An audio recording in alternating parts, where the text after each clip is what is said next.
Good afternoon. We're about to start our first medical missionary presentation, and today Maryruth Dilling will be presenting how to become your own health detective. Thank you. Good afternoon.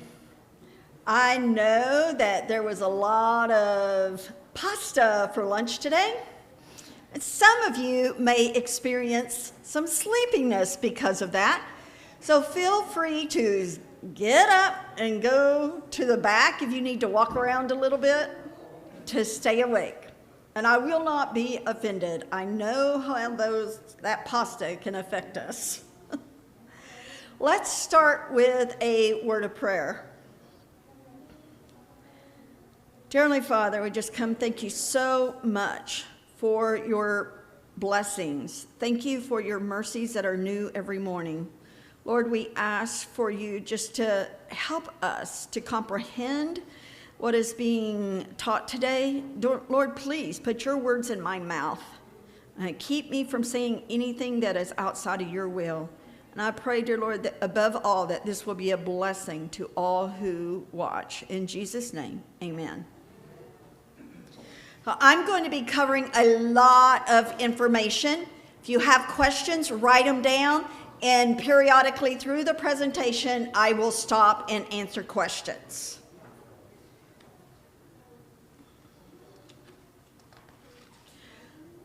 So we want to start with what exactly is health? It's our overall condition at any given time. It means soundness, freedom from abnormality, a condition of optimal well-being. So we have the definition of health. What is the definition of disease? This is my favorite definition. Basically, we have health laws that God has given us. And when we go against those health laws, disease results. What we have to do is find the underlying cause, stop doing it, get rid of the toxins, and then give the body what it needs.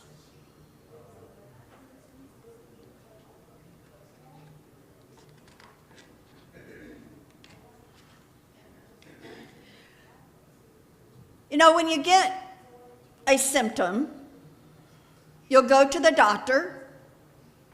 They may run a test. They'll ask you what your symptoms are, how long it's been going on, and then they'll give you a pill. How I usually describe a symptom is like a red flag going up, telling us something's wrong. If we don't figure out the why, you're going to go to the doctor and get a pill, and it'll knock down that flag. But what happens is another flag will come up, and then you go back to the doctor for another pill, knock that flag down, and more flags keep coming up until one day you are diagnosed with cancer or some other life-threatening disease. Very few people in the medical field look for the underlying cause. If we look at symptoms, they're very similar across the spectrum. Headache, fever, pain, maybe stomach distress. But there's over 100 autoimmune diseases. So many of those symptoms are similar across the board.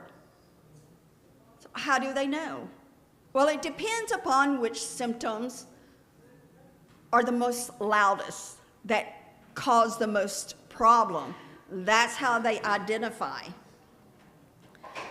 The majority of doctors never ask questions on your diet, your lifestyle, your stress levels, whether you've been exposed to mold, whether you've been bit by a bug, or what your electromagnetic frequency exposure is. That's what EMF is, electromagnetic frequency. They don't ask that. I'm going to be reviewing some statements on what true health consists of by looking toward the past. Before the creation of Big Pharma and the germ theory lie, one of my broken records is all disease begins in the gut. Physical, mental, emotional, and spiritual health begin in the gut. Ellen White even mentions how our spiritual health is connected to our diet. I remember when I read those words the first time, I was so excited. I was like, yes, this is what I've been telling people. And I contacted my friend. I said, you won't believe what I just read. She laughed at me because I was so excited. Over the years, I have talked about this gut-brain connection in many, many venues, including churches. And I've been attacked, even by those in church. When I first started talking about this, leaky gut was not a trending word like it is now. Usually, if someone doesn't know about leaky gut, it's because, well, they're not on social media, they don't read the latest research going on. It's like that saying, I was country when country wasn't cool. I was talking about leaky gut before leaky gut was trending.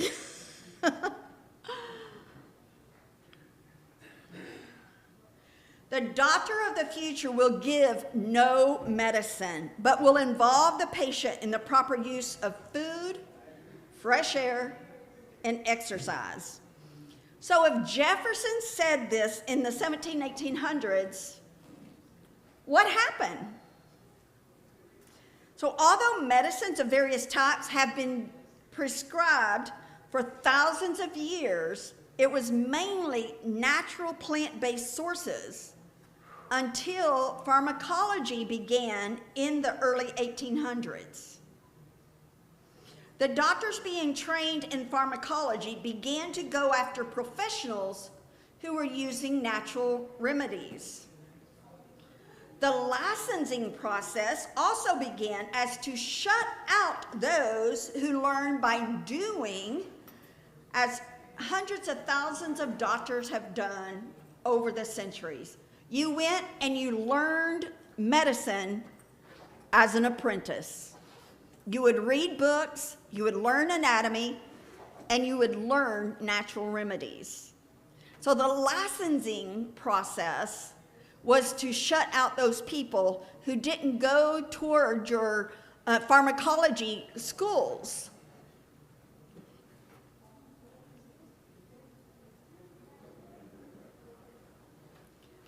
Just for your information, pharmacology comes from the word pharmakia, which means sorcery. There's a wonderful documentary series called The Cult of the Medics. If you want to learn the basis of our medical system, even our hospitals, all began from the Jesuits. So was the government to prescribe to us our medicine and diet, our bodies would be in such keeping as our souls are now. Thus, in France, the emetic was once forbidden as a medicine and the potato as an article of food. So Jefferson gave us a warning, even as he commented on the future of medicine. The current disease management system was instigated, as I just said, by the Jesuits. They were very instrumental in starting Big Pharma and the American Medical Association, along with the hospitals. Just for your information, an emetic is something that causes a person to vomit. And for many years, potatoes were considered poisonous due to the solamine in them, which makes them a nightshade. As an aside note, many people are sensitive to solamine, which is in nightshades, and it causes joint inflammation. If you have arthritis, start by eliminating nightshades. See how you go. So pharmacology, they don't create cures. By December 2021, they were worth more than $610 billion. Some of you may have seen the documentary Fat, Sick, and Nearly Dead. This is sort of where they want you not dead, but not well, because then you need the doctors. You need your regular monthly bottles of pills.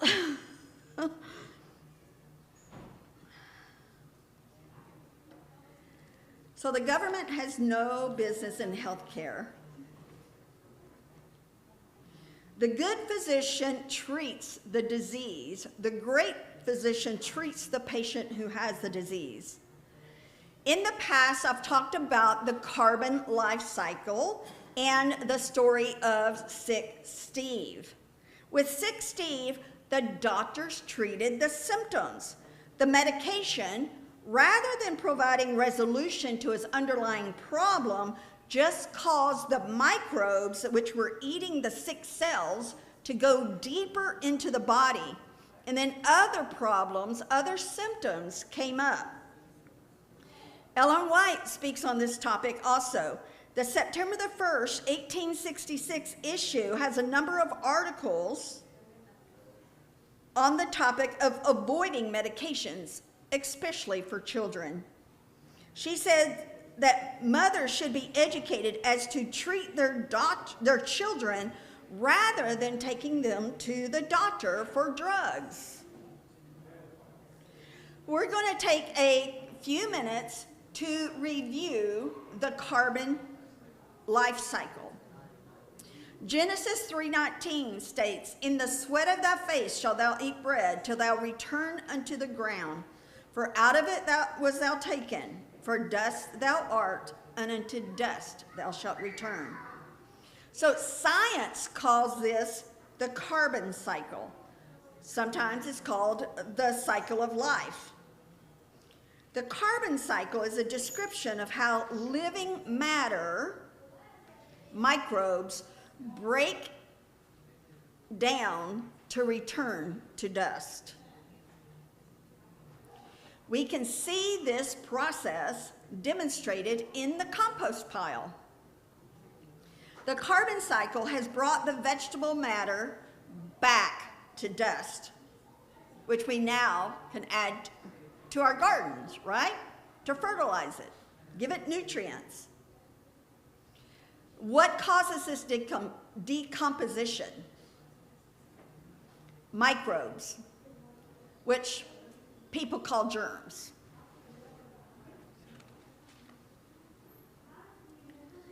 Here's an example of picture illustrating the carbon life cycle. See, first, cell damage occurs. Then you have the bacteria, which is the garbage collectors. And then you have, which will morph into yeast and fungus, which act as exterminators. And then mold, which act as undertakers until you become dust. The human body contains more microorganisms than cells. They play a very, very important role in our bodies. They help break down our food into absorbable nutrients. They protect us from harmful microbes. They help in balancing hormones. And these microbes come in various forms. which we named bacteria, yeast, fungus, and mold. These microorganisms are opportunistic critters.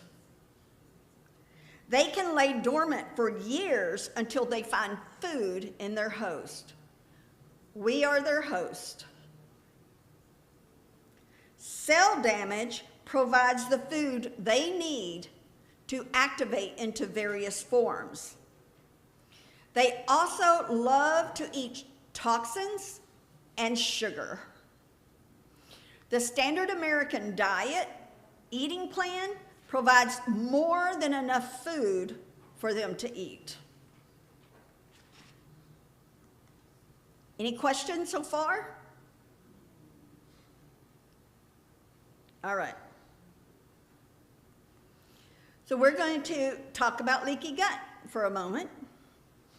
I've talked about this before. Our gut lining is one cell wall thick, and the cells fit together like this in a loose junction. And that's how they're supposed to be. When we eat, ideally, that junction is like this. And the food, as it travels down, the colon is broken down into smaller and smaller and smaller pieces until it can fit between those two junctions. So it has to be really, really small. And when it gets through those tight junctions, then the body recognizes it in its smallest particle as food. And it accepts it, no problem. But what happens is that we end up either eating things that create hyperpermeability, or we slather things on, or inject things, or pop a pill. And what happens is that it creates a gap. It's like they shrink into themselves, and it creates a gap. So instead of being broken down into the smallest particle, they're bigger. And then they're able to slip through that gap into the bloodstream. They don't look like food then. They look like foreign invaders. So rather than accepting it as food, they look at it and go, ah, an enemy, attack. And then you have inflammation. Our gut lining, our gut is responsible for 70% of our immune system. Most of our neurotransmitters are created in the gut. But when we have leaky gut, the body is not focusing on building our immune system or creating neurotransmitters. Instead, it's focusing on putting out fires of inflammation. And this is why people have issues in their brain, because their gut is not creating the neurotransmitters that it needs because of leaky gut. Is that the lottery there? This is just an example. Do you see how you have, on the left side of the screen, you have tight junctions, and then on the right, you have leaky. So, Eddie, can you pass these out? I have, it's front and back page on leaky gut, and it tells symptoms, causes, and how to heal. So some of the signs of leaky gut: any type of digestive issue. All right, so gassiness, diarrhea, constipation, joint pain, headaches, any type of skin rash, psoriasis, eczema, rashes, anything like that,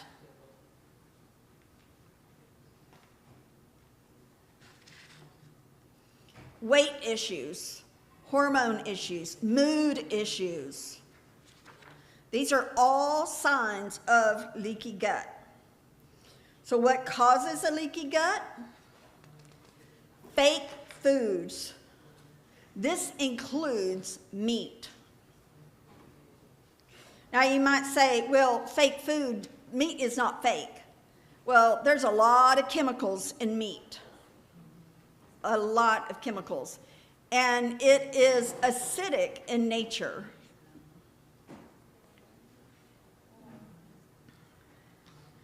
Then we have fluorinated water.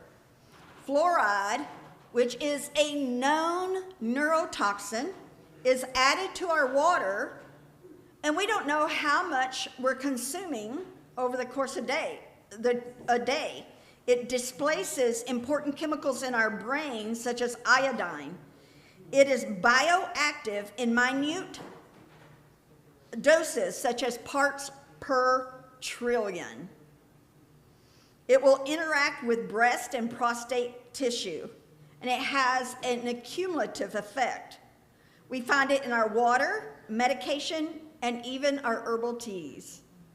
Unless your tea bag says it is organic, it was processed with fluoride.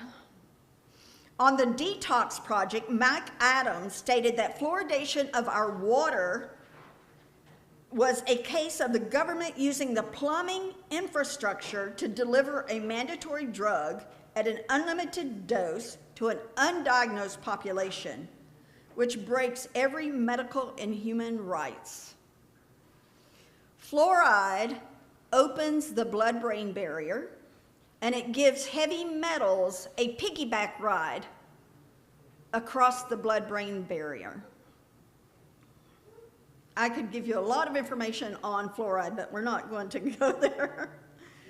So chemicals create leaky gut. Time magazine produced an article called Poisoning of America, where they report that there were over 100,000 chemicals used in everyday products that have little to no testing done for safety. We are exposed to tens of thousands or more chemicals than our grandparents. We have chemicals in our food, our personal care products, our makeup, and our household cleaning products. Our skin absorbs 60% of the chemical that goes on our skin in 20 seconds. 20 seconds. You know why they tell you to brush your teeth for 20 seconds? So that fluoride can cross your skin into your brain. The effects of these chemicals are cumulative. We have no studies on how these chemicals interact in our bodies or whether the interaction is safe. There are tens of thousands that are GRAS, generally regarded as safe. There is no way to test the synergistic effect of these chemicals because everyone uses different products with different chemicals. And we all have different genetic weaknesses. So it is impossible to say whether certain chemicals are safe. The best thing to do, from my point of view, is to avoid all of them.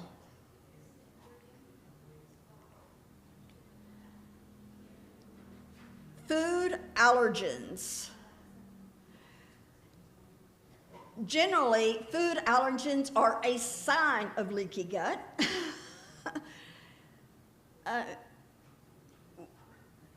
We have so many more people reacting to foods than ever before. But we have a higher chemical use on those foods, and we have things like GMOs, genetic modified organisms, and those are not the best.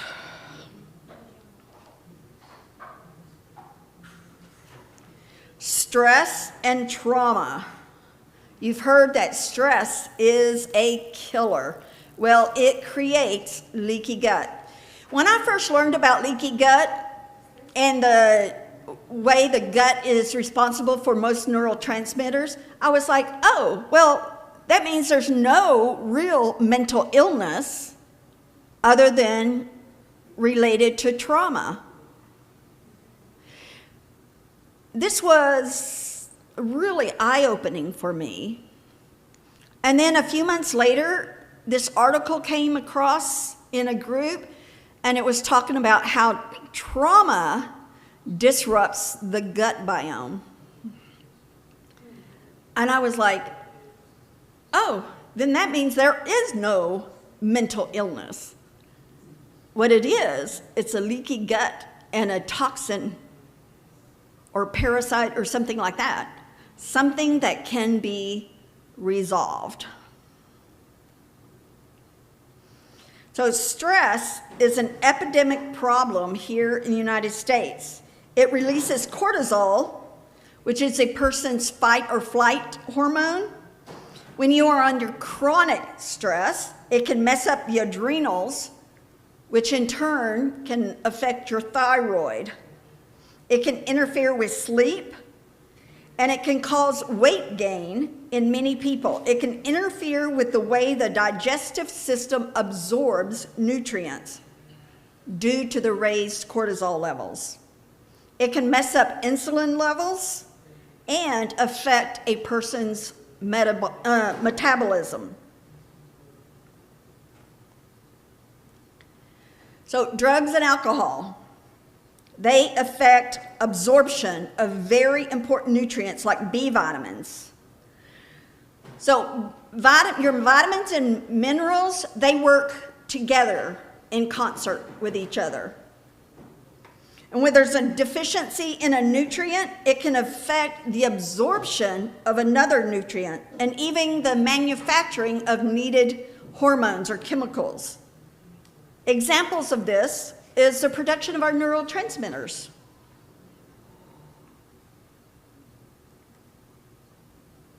Medications. Like drugs and alcohol, medications can affect the absorption of nutrients in the body.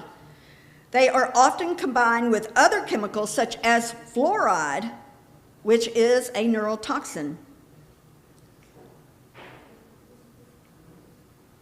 Okay? Medications do include vaccinations. Any questions?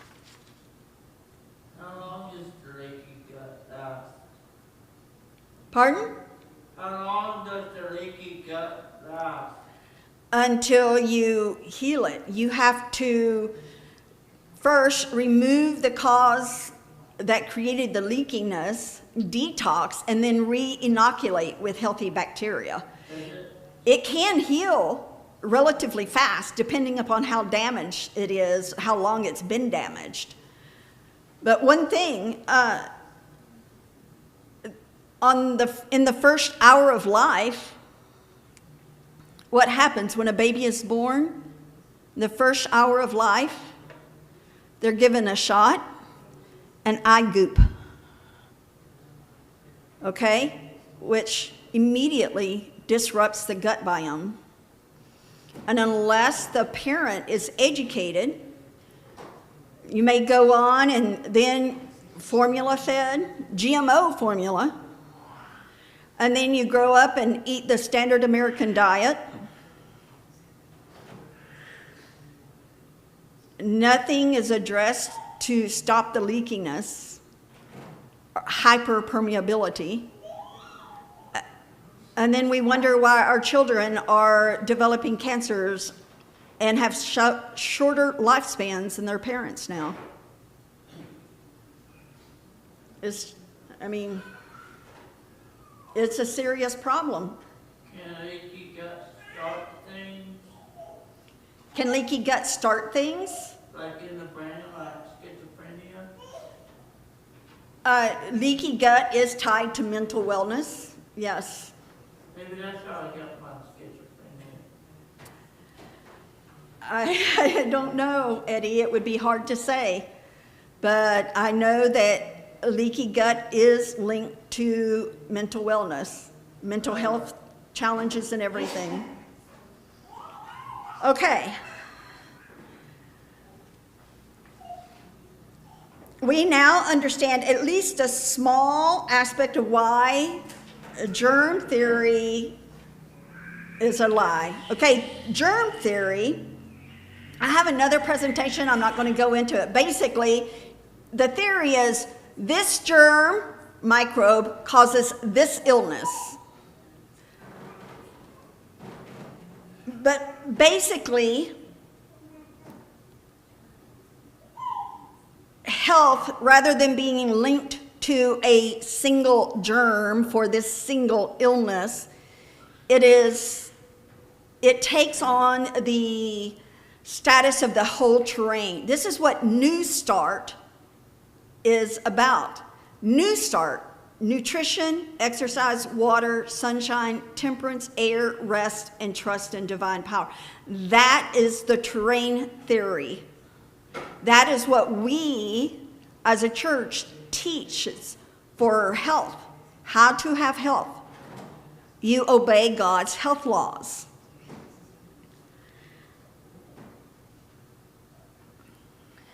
One thing to remember regarding leaky gut: if it's man-made, it disrupts the gut biome.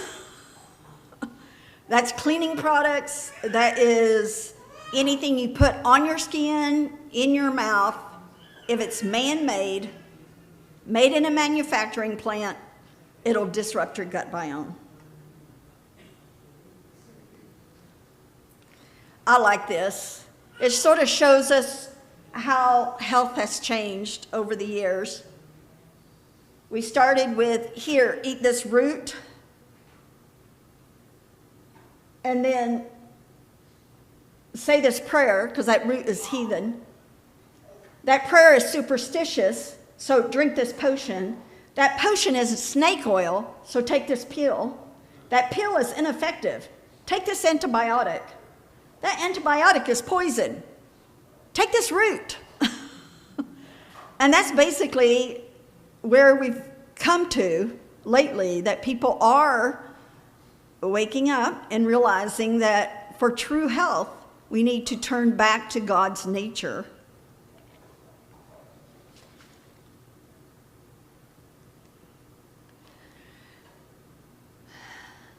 I like to compare true health to the building of a house. True health, like the building of a house. We had a nice series recently by Dr. Dent's on New Start. Rather than believing a single germ causes a single disease, we can believe in God's health laws and have faith in that. So New Start is the foundation, and it has 4 walls. One is detoxing. So this is getting rid of the toxins inside your body. Then, next is assessing for food or chemical sensitivities. So there's a difference between an allergy and an intolerance. An allergy usually causes a more like an immediate reaction and is usually severe, like it'll affect your breathing.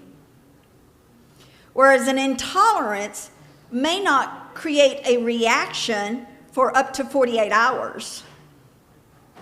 And it could be so minor that you're not even aware of it, such as a runny nose or a froggy cough, or you'll get bloated, or you'll have a headache, or you will just have joint pain.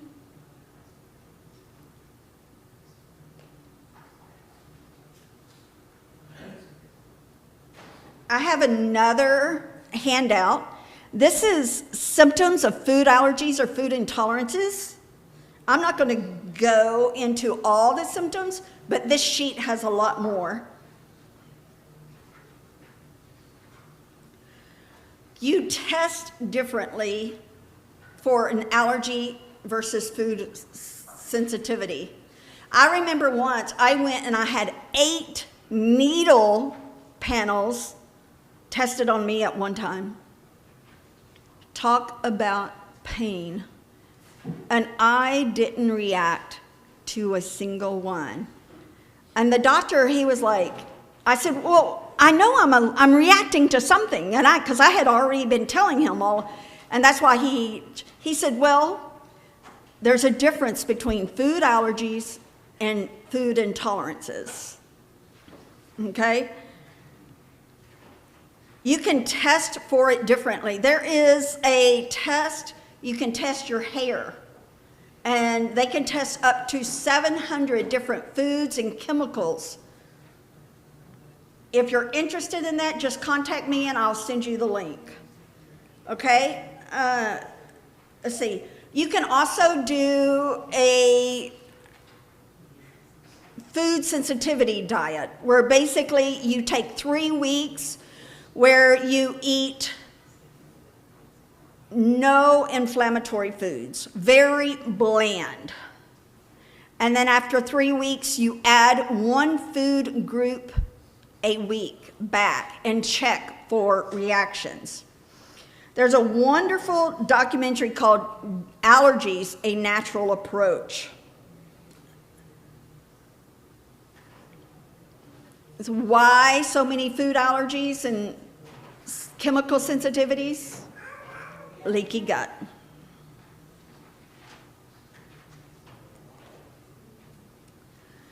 So the next wall is to supplement for nutritional deficiencies. This includes healing the gut with re-inoculating it with healthy bacteria. Now, I do believe it's best to get your nutrition from the whole food, okay? It is. But unless you grow your own food organically, pick it at the point of, where it's ready for harvest, and you don't cook it to death, and your soil is perfect, you're not going to get all your nutrients. You're simply not. When you buy from the store, the food is harvested early. We don't know how long. Once you pick that, the nutrients begin fading. So it's been no telling how long from the time of harvest till it gets in your grocery store. It could be covered in wax to slow the decomposition. It could be irradiated to slow the decomposition. And then you take it home, and it may be several days before you cook the rest of the nutrients out. So plants have their most nutritional value near the point of harvest. They're right before they're ready to be harvested. There is a shot of nutrients so that the plant has what you need. But most of the time, it's picked early and all of the rest. If we're unable to get food from our own organic gardens and we're not cooking it to pieces, then we are probably deficient in some nutrients.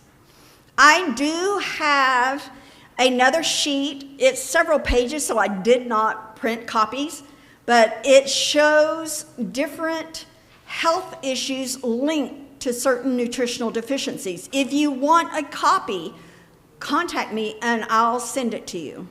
All right?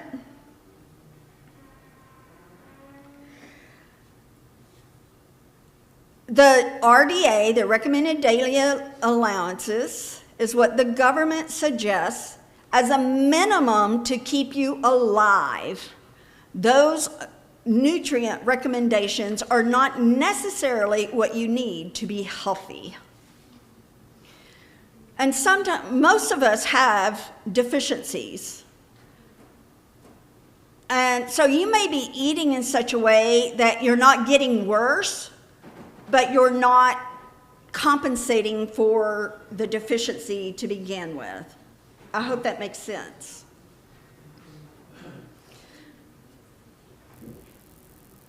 And truly, according to all the research I've done, no one has ever died from too much of a nutrient. There are some doctors that are called orthomolecular specialists, and what they do is they use large amounts of certain nutrients to heal certain diseases. One of the most common, vitamin C. So a question to ask yourself, am I getting sick often?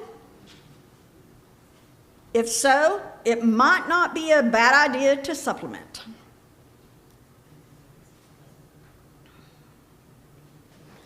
Trauma, just a sec, we're going to have questions in just a minute. Trauma, abuse, stress, emotional hits can weaken our immune system. So emotional healing may include talk therapy with a trusted professional or a friend. It is essential to heal from these wounds so the gut can be healed.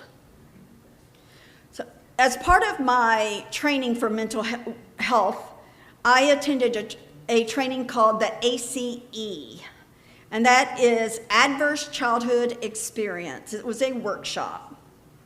It was a 10-question test created by this doctor who worked with obese patients. And he noticed there were things they had in common. I remember taking this test during the training.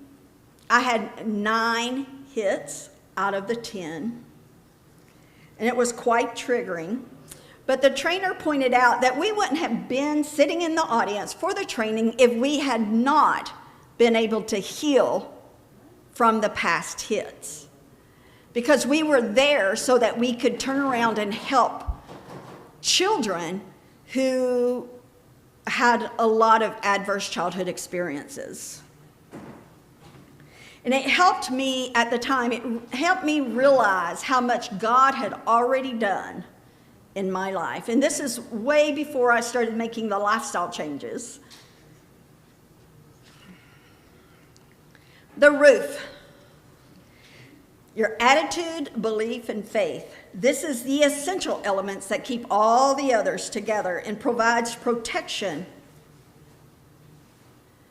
I wrote a blog post once on this topic because there's a lot of people that I know who have Lyme disease who they're trying one thing after another, and they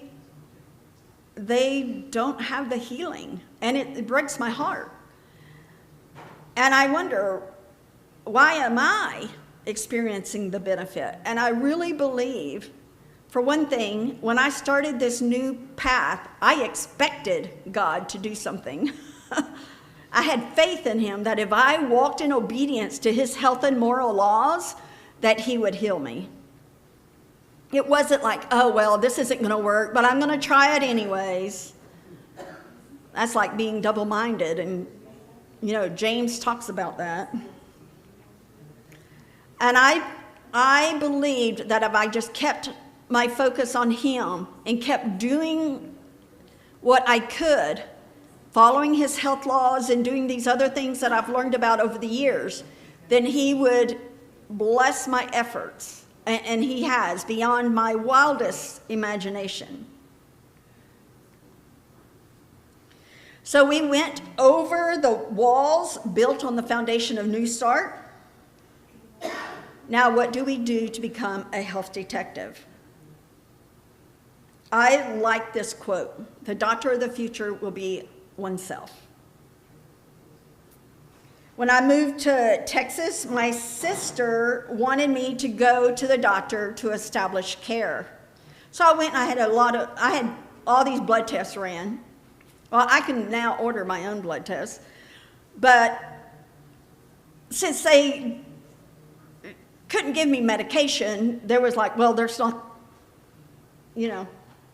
we can do, because all their position was, we just want to give you a medication.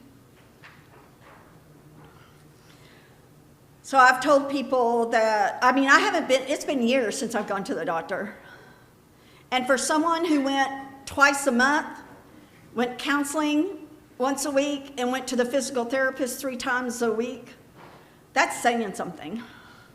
Because now, if something's wrong, then I look to a natural remedy. Questions? You mentioned something about supplements, and I was wondering, because I have supplements that you mentioned the vitamin C, and whenever I go to the doctor, they always say I'm low on E, so they always give me supplements. But is there a way of getting the supplements through like an organic place that you know that would be reliable? Or can you just buy them off Amazon or something? Because that's another thing. When you start talking supplements, you don't know which ones are the ones you should ought to be taking, milligrams and all that. So, Right. What I usually tell people because everyone's financial status is different, and I tell them, number one, we need supplements that are made from food. Man-made chemical supplements or partial, where they pull out a part of a food instead of the whole food, it's not going to be recognized as well by our body, okay? And you'll need larger and larger amounts, and there usually includes things that are not as good for us. But I tell people just to get on Amazon and read reviews, research the company. I'm more than happy to share with you specifics, later on. If you want to call me, I'll tell you what I do. Any other questions? All right. So remember the current procedure. You go to the doctor for a symptom. There is no effort to find the underlying cause by most medical personnel. Symptoms are similar across the spectrum, and they're red flags that something is wrong. So we either have a nutritional deficiency, or we have a parasite problem, or mold, or heavy metal. Or the heavy metals could lead to a toxin overload. After examining over 10,000 cadavers, Dr. Wallach said over 98% of people died from the result of malnourishment. Dr. Hulda Clark says it's parasites and poisons. I think they're both right. Parasites would be another form of microbes. And sometimes we think, well, we live in America, we don't have parasite issues. If you walk barefoot, you've been exposed to parasites. If you've bought produce from the store, you've been exposed to parasite. If you've shaken hands with someone, kissed someone, you've been exposed to parasites. If you have pet an animal, you've been exposed to parasites. All right? Parasites can affect our mental and physical health. Yes?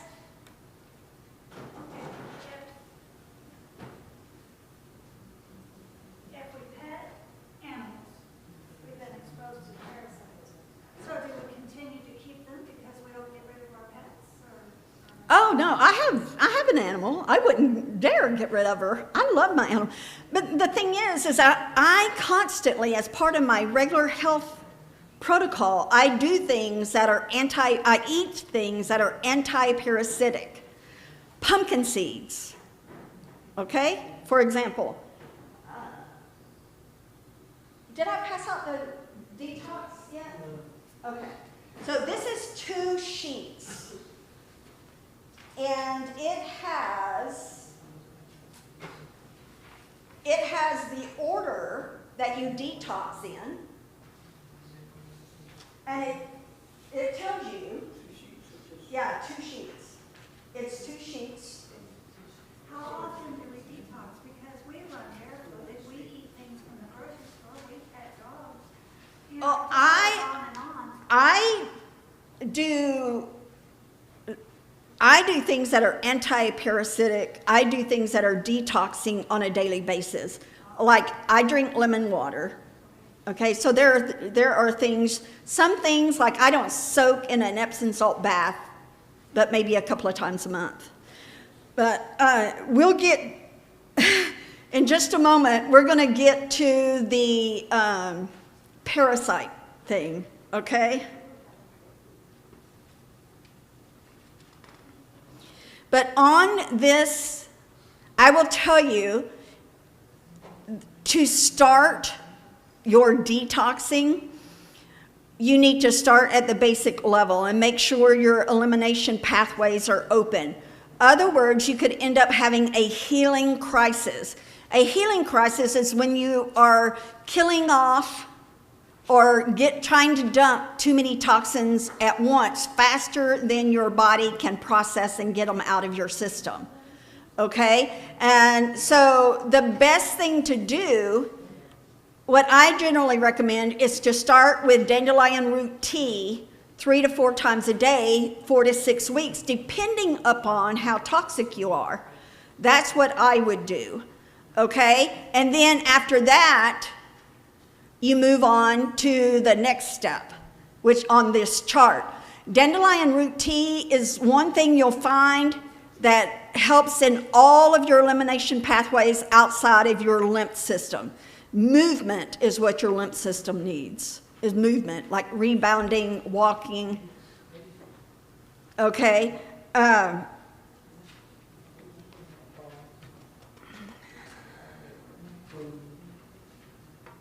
Okay. So now, health detective. I want to show you a food journal that I have created. I am making it free to any member who contacts me and asks for it. Okay? You need to give me your email address. I have to email it. I'm not going to do it through my phone. Okay? And I don't have WhatsApp on my computer. So you need to email me. You can email me at healing@kindlingdreams.com or contact me through WhatsApp or whatever, but give me your email address. I'll send you this food journal. Please, I just ask you, because I sell this on my website, I ask you not to share it outside of your immediate family. You can refer people to me for it, but please don't give it away outside of your immediate family. Okay, I need to...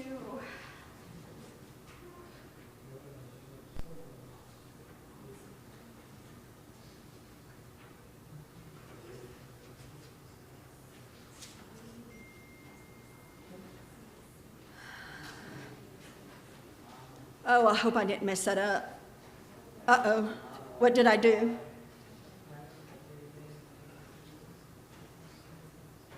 What do I do to get back to show?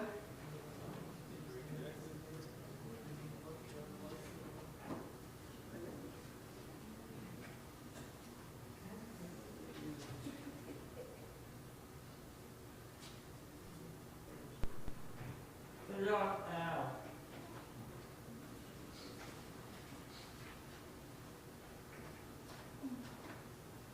What did I do wrong?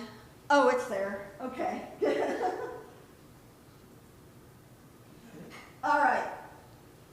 So this food journal is 3 pages. This first page, you put down everything that goes in your mouth. Everything.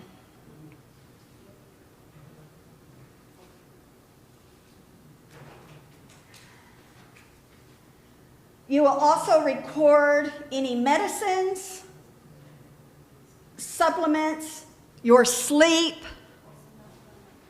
your symptoms, your mood, your energy.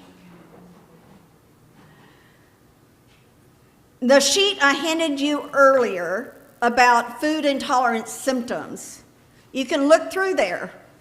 And then you may eat something and think, oh, all of a sudden, my nose is running. What did I eat? So on the symptom, you would put runny nose, or headache, or oh no, now I'm gassy, or oh no, now I've got diarrhea. Oh no, now I am in pain. And you would write that symptom down. This is part of being a health detective. All right? Everything you put in your mouth, you list on this chart.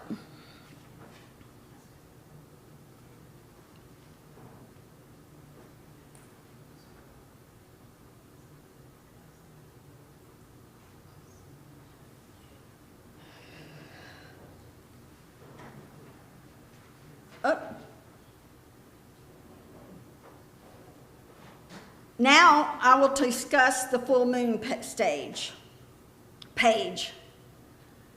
How many of you have heard of the werewolf effect?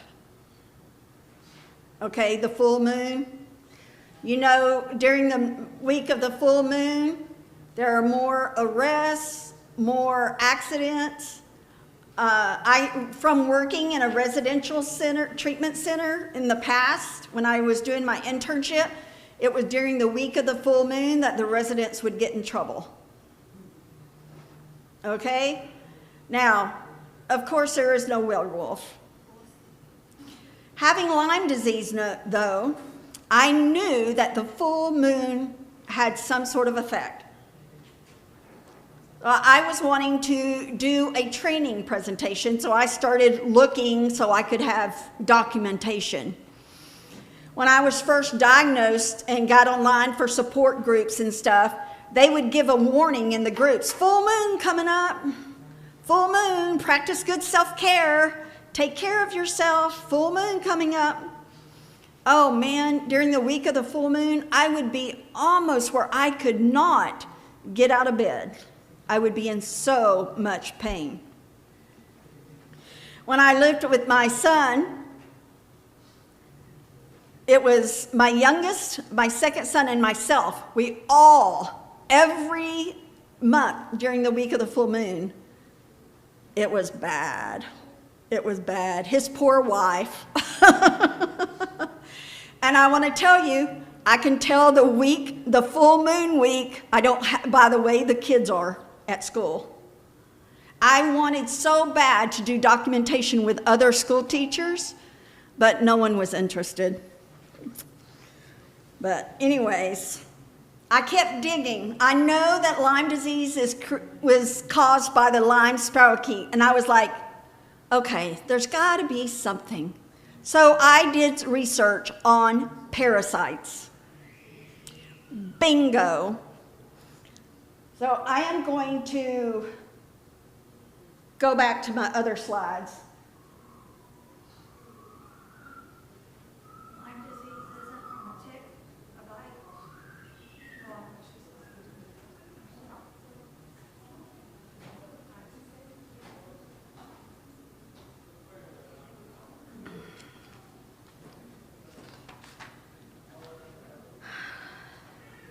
So microbes, parasites, when they're in our body, oops.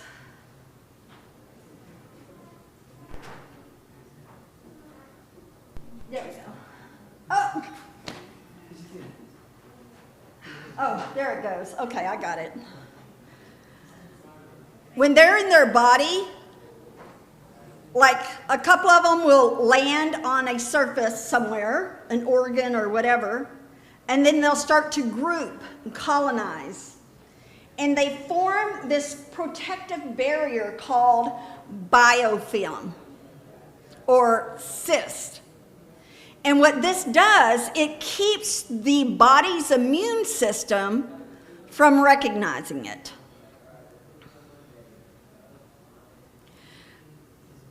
But during the week of the full moon, those parasites, those microbes, break open their biofilms, they dump their toxins, and they reproduce. So this toxin dump is what creates the flu or cold-like symptoms on a repeat basis. Every 4 weeks or so, some people go 6 weeks between symptoms. Oh, I've got a cold again. Oh, I've got the flu again. When it's really parasites that are detaching, dumping their toxins, and reproducing.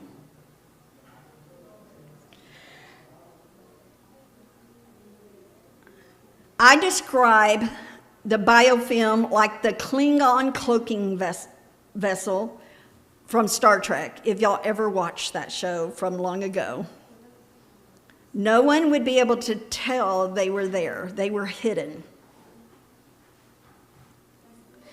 So for treatment of parasites and bacteria of different, because they all colonize, and if you have a persistent, reoccurring infection, it's because of the biofilms. So you need a cyst buster when you treat. That can be ginger, or garlic, or oregano, or stevia.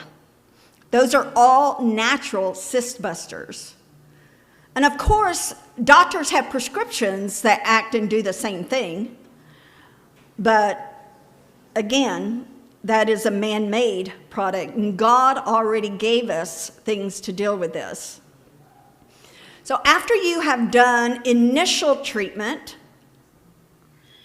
if you've gotten rid of a lot of your parasites and stuff like that on a maintenance basis, then I would really focus on anti-parasitic treatments during the week of the full moon, because that is when they're the weakest.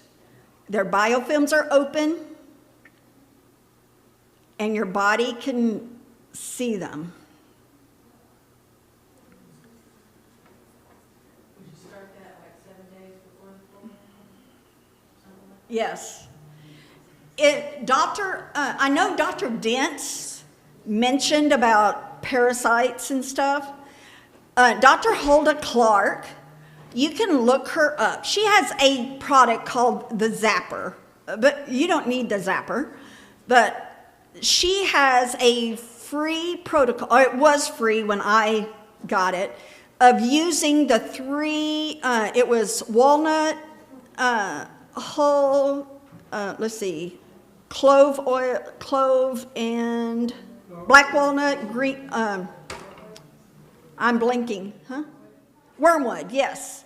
Okay, see, I don't even use them anymore. But she has a recommended dosage chart for an extended period of time, and then she has maintenance dosage. And her recommended doses have helped a lot of people. And I have to tell you, they taste horrible. So I would put them in something that didn't taste bad. That would cover up most of the taste.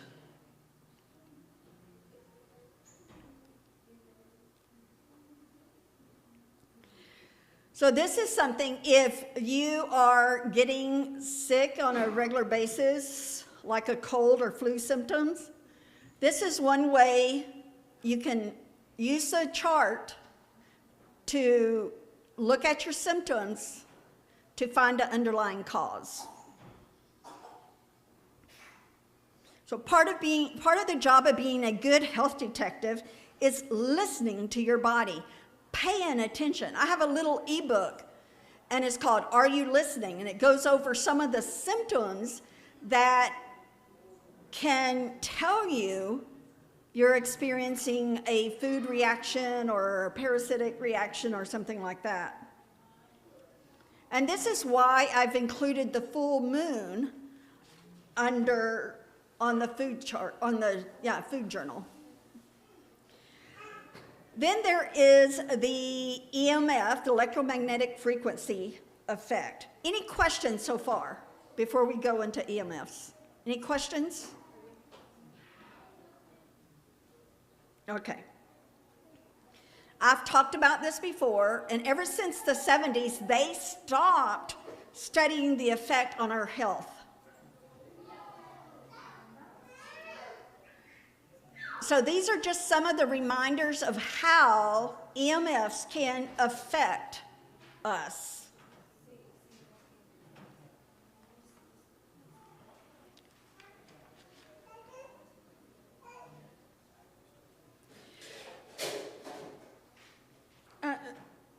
A few weeks ago, I was listening to a doctor report on the upcoming 5G, the spread of it, and she was talking about the negative effects on health. And I learned that it can be the cause of tendinitis.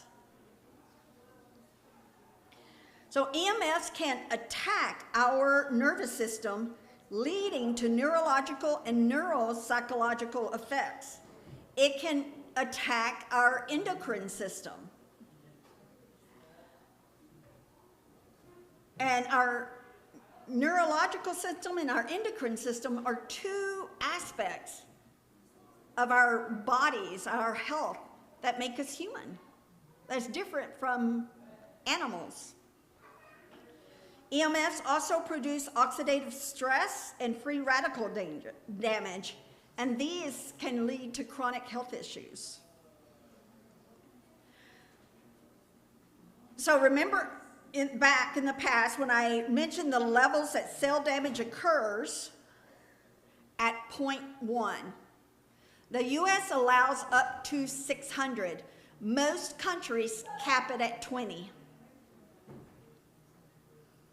These are some of the changes that can occur due to EMFs.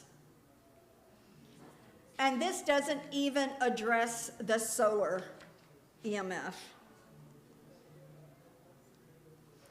Some people, such as yours truly, myself, I am super sensitive to EMFs. We react to solar activity. And there's a lady who started tracking, and I want to show you her website. I have another friend, she's actually an Adventist, who started a site where people can go and record their symptoms based on solar activity. So this has taken many, many hours of research. But we have managed to lessen the negative effects for the most part. Every once in a while, I'll get a sudden headache. I mean, just like a really, really bad headache. And I've learned I can take some electrolytes, and that most of the time, that'll make my headache go away. Again, you can contact me if you want more information. I want to show you this lady's website.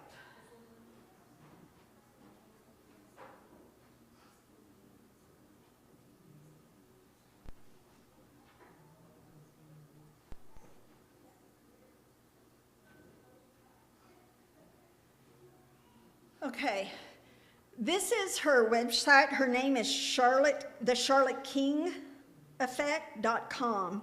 And you could go and read this some other time. But she talks about solar flu and how she would have flu-like symptoms based on the solar activity. I mentioned 5G. A couple of years ago, during March, my sisters and I went to Eureka Springs for a few days. Is that Eureka, Arkansas? Yes, Eureka, Arkansas. And I was fine when we were at the house because it was out. Anytime I came into town, I would be unable to, I would start stumbling around. I would get a blinding headache and nausea. I went home the first day and I was like, oh my word, I contacted my friend.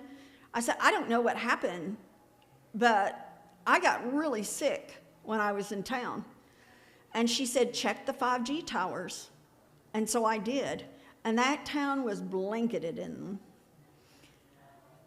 And I was like, I said something to my sister, and they were like, oh, you know, that can't be true. But I tell you what, it is. Every time I went into town, I would be sick. I would have to use a cane, and I have not used a cane for years.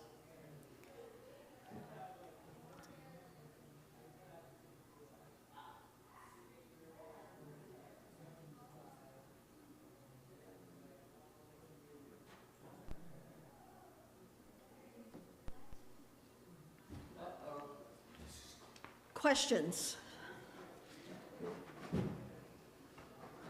Okay, so on the journal, you have a page for food, supplements, medicines, exercise, sleep, mood, energy, all of that stuff. You have a page for solar. And I don't have my phone, but you can go to Space Weather and download an app. It's free, and it will tell you when there's a lot of solar activity. So you have solar winds and you have solar density, which is radiation levels.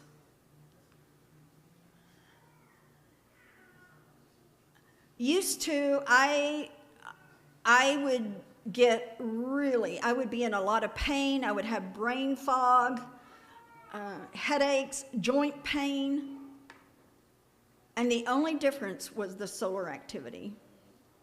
And it's very frustrating because I am very, very careful with my diet, with my health protocol, because I don't like pain.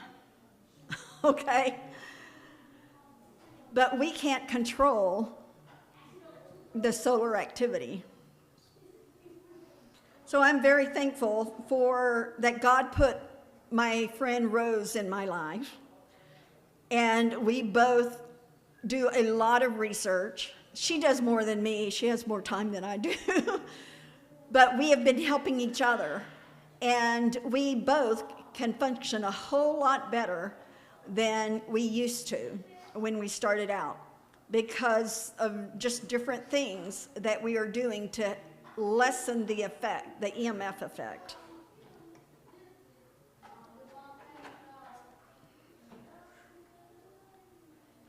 Again, this is my email address, healing@kindlingdreams.com. If you have any questions, if you want like the nutritional deficiency sheet or the journal, you can email me at this address, healing@kindlingdreams.com.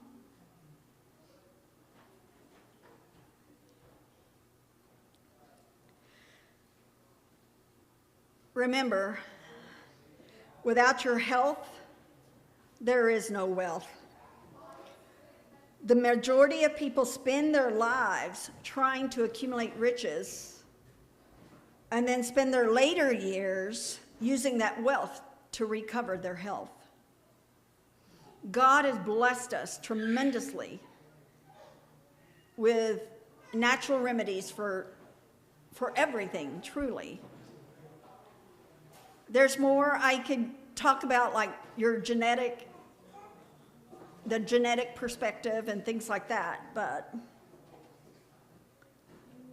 time is almost up. I want to close with this quote by Goethe. He said, "In the sciences, people quickly come to regard as their own personal property that which they have learned and had passed on to them at the universities and academies. If someone comes along with new ideas that contradict the credo, and in fact, even threaten to overturn it, and that's my phone, then all passions are raised against this threat, and no method is left untried to suppress it. People resist it in every way possible, pretending not to have heard about it, speaking disparagingly. Oh, I didn't realize it was there. Thank you. Disparagingly of it, as it were not even worth the effort of taking a look into it. And so a new truth can have a long wait before being finally accepted. We can be our own health detective. We can ask ourselves, number one, what health laws are we breaking? What nutritional deficiencies do we have? What toxins have we been exposed to? We can detox. We can supplement for nutritional deficiencies. I hope this has proven a benefit. Many times we experience symptoms without being aware that they are messages from our body that something is wrong. We ignore it or take a pill to suppress it and move on. But unless we address the underlying cause, we will continue to experience these cycles of sicknesses, slowly getting worse as time goes by. A pill from the doctor is not a cure. They don't even try, most of them, to find out the underlying cause. The pill just knocks down the red flag until another one pops up, and then another one. When we experience cycles or cold or flu symptoms, we need to ask ourselves why. Are we getting the proper nutrients? Are we experiencing a toxic overload? Or if we experience cycles of cold and flu symptoms, it might be tied to the reproductive cycle of parasites. Becoming our own health detective is not easy, but it's well worth it. And we can make changes and stop getting sick all the time. It's something to think about. And I will tell you, from my own experience, there's a lot of people with Lyme disease that they go and they pay hundreds of dollars every month, and they're still sick. I've been very, very blessed. Me too. Because basically the only symptoms I still have is chemical sensitivity and electromagnetic sensitivity. So I've come a long way. Even my vision is almost completely restored. Amen. Let's pray. Dearly Father, we come and just thank you so much for your blessings. Thank you that you are the master physician. You have given us wonderful knowledge in our health laws, in your health laws.